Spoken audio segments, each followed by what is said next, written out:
Hello friends, આજે આપણે Gujarati sweet mohanthal બનાવશું। તહેવારોમાં આપણે મોહનથાળ ઘરે બનાવતા હોઈએ છીએ। મોહનથાળ બનાવતી વખતે અમુક ટિપ્સનું તમે ધ્યાન રાખશો તો મોહનથાળ બહાર જેવો જ સોફ્ટ અને દાણેદાર બને છે। તો બધી જ ટિપ્સ સાથે ચાલો રેસીપી શરૂ કરીએ। તો સૌથી પહેલાં મોહનથાળ બનાવવા માટે આપણે ચણાનો આ રીતે કરકરો લોટ લઈ લઈશું। લોટ 2 કપના માપથી લીધેલો છે। હવે 2 કપ ચણાના લોટની સામે 3 ચમચી મેલ્ટેડ ઘી લઈશું। ઘીનું માપ 2 ચમચીના માપથી લીધેલું છે। તે જ ચમચીના માપથી આપણે 3 ચમચા ભરીને દૂધ એડ કરી દઈશું। દૂધ અને ઘીનું માપ હંમેશા સરખું રાખવું। હવે દૂધ અને ઘીના મિશ્રણને ચણાના લોટમાં આપણે આ રીતે બરાબર હાથની મદદથી મિક્સ કરી દઈશું। આ સ્ટેપ દાણેદાર મોહનથાળ બનાવવા માટે ખૂબ જ ઇમ્પોર્ટન્ટ છે। આ રીતે બંને હથેળીની મદદથી મસળવાથી દાણેદાણો છૂટો પડે છે અને આપણો મોહનથાળ દાણેદાર બને છે। આ રીતે કરવાથી ઘી અને દૂધનું મિશ્રણ આપણે જે એડ કર્યું છે તે ચણાના લોટના દરેક કણમાં મિક્સ થઈ જાય છે। આપણે ગુજરાતી તેને દાબો દીધો તેમ કહીએ છીએ। મિક્સ કરીને એક વાસણમાં આ રીતે કાઢી લઈશું અને પછી આ રીતે હાથની મદદથી પ્રેસ કરીને 30 મિનિટ સુધી ઢાંકણ ઢાંકીને રહેવા દઈશું, જેથી મિશ્રણ બરાબર સેટ થઈ જાય। 30 મિનિટ પછી જોઈશું કે આપણું મિશ્રણ બરાબર સેટ થઈ ગયું છે। તો હવે તેને આપણે એક ચાળણી લઈ લઈશું અને તેમાં અડધું મિશ્રણ લઈને તેને બરાબર ચાળી લેવાનું છે। મોહનથાળને દાણેદાર બનાવવા માટે આ સ્ટેપ પણ ખૂબ જ જરૂરી છે। લોટને ચાળતી વખતે વચ્ચે વચ્ચે જે આ ગાંઠો છે તેને પણ આપણે બરાબર હાથની મદદથી મસળી લઈશું અને તેને પણ ચાળી લેવાની છે। હવે બાકી વધેલા લોટને પણ આપણે આ રીતે પ્રોસેસથી ચાળી લેવાનો છે। તો બહાર જેવો દાણેદાર મોહનથાળ બનાવવા માટેનું મિશ્રણ હવે આપણે રેડી થઈ ગયું છે। હવે એક જાડા તળિયાવાળી કડાઈ લઈને તેમાં અડધો કપ જેટલું ઘી એડ કરીશું।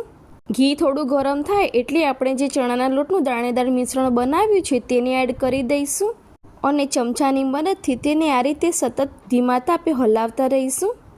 5 થી 7 મિનિટ હલાવ્યા પછી તેમાં આપણે જે બાકી બચેલું અડધો કપ ઘી છે તેને પણ આ રીતે એડ કરી દઈશું।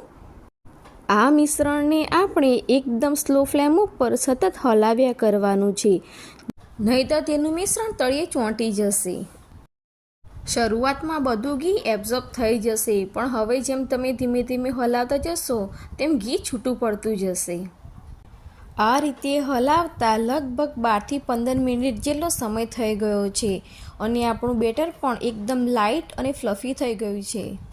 આ સ્ટેજ ઉપર મેં 4 થી 5 ચમચી જેટલું દૂધ એડ કર્યું હતું। દૂધ એડ કરવાથી આપણા મિશ્રણમાં બબલ થવા લાગશે અને બેટર પણ એકદમ ફ્લફી થઈ જશે, જેનાથી મોહનથાળ એકદમ દાણેદાર બને છે। 5 થી 7 મિનિટ સુધી આ રીતે સતત હલાવવાથી દૂધ એકદમ બળી જશે અને જ્યાં સુધી સુગંધ આવવા લાગે ત્યાં સુધી આપણે તેને સતત હલાવતા રહીશું। આ મોહનથાળના મિશ્રણને આપણે સતત 20 મિનિટ સુધી અને કલર બદલાય અને સુગંધ આવવા લાગે ત્યાં સુધી તેને શેકવાનું છે। હવે આ સ્ટેજ ઉપર આપણે ગેસની ફ્લેમ બંધ કરીને તેને સાઈડ ઉપર મૂકી દઈશું અને થોડી વાર સુધી તેને હલાવતા રહીશું, જેથી તળિયે ચોંટી ના જાય। હવે આપણે તેની ચાસણી તૈયાર કરી લઈશું। તો તેના માટે મેં અહીંયા એક નોનસ્ટિક પેન લીધું છે। તેમાં 1 કપ જેટલી ખાંડ અને 1 કપ જેટલું પાણી લઈને આપણે તેની ચાસણી તૈયાર કરી લેવાની છે। ખાંડનું પ્રમાણ તમે તમારી ઈચ્છા મુજબ વધુ ઓછું કરી શકો છો। લગભગ 5 થી 7 મિનિટ સુધી સતત હલાવવાથી ખાંડ એકદમ પાણીમાં ઓગળી જશે। અત્યારે આપણે મોહનથાળની બરફી પાડવાની છે, તો તેના માટે આપણે 1.5 તારની ચાસણી તૈયાર કરવાની રહેશે। તો આ રીતે આપણે ચમચાની મદદથી ચેક કરી લઈશું કે 1.5 તારની ચાસણી બને છે। હવે તેમાં કલર માટે આપણે 1/4 ટીસ્પૂન જેટલો ફૂડ કલર એડ કરી દઈશું। આ બિલકુલ ઓપ્શનલ છે।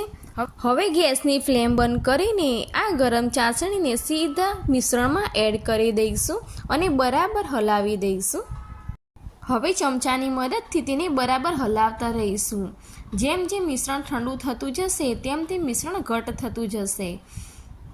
તો ફ્રેન્ડ્સ, તમે જોઈ શકો છો કે આપણા મોહનથાળના આ મિશ્રણમાં દાણા પડવા લાગ્યા છે અને દેખાવમાં પણ ખૂબ જ સરસ લાગી રહ્યો છે। હવે લગભગ 3 થી 4 મિનિટ જેવું થઈ ગયું છે અને આપણી ચાસણી લોટ સાથે બરાબર મિક્સ થઈ ગઈ છે। હવે તમે જોઈ શકો છો કે આપણા મોહનથાળમાંથી ઘી છૂટું પડી રહ્યું છે અને સપાટીએથી છૂટો પડી ગયો છે, એટલે કે આપણો પરફેક્ટ મોહનથાળ રેડી છે.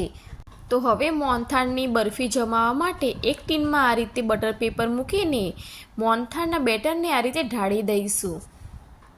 જો તમારી પાસે ટીન ન હોય તો તમે થાળીને પણ ગ્રીસ કરીને તેમાં મોહનથાળ ઢાળી શકો છો. આ રીતે કરવાથી મોહનથાળ આસાનીથી છૂટો પડી જાય છે. હવે તેમાં ઉપરથી આપણે બદામ અને પિસ્તાની કતરણ ઉમેરી દઈશું.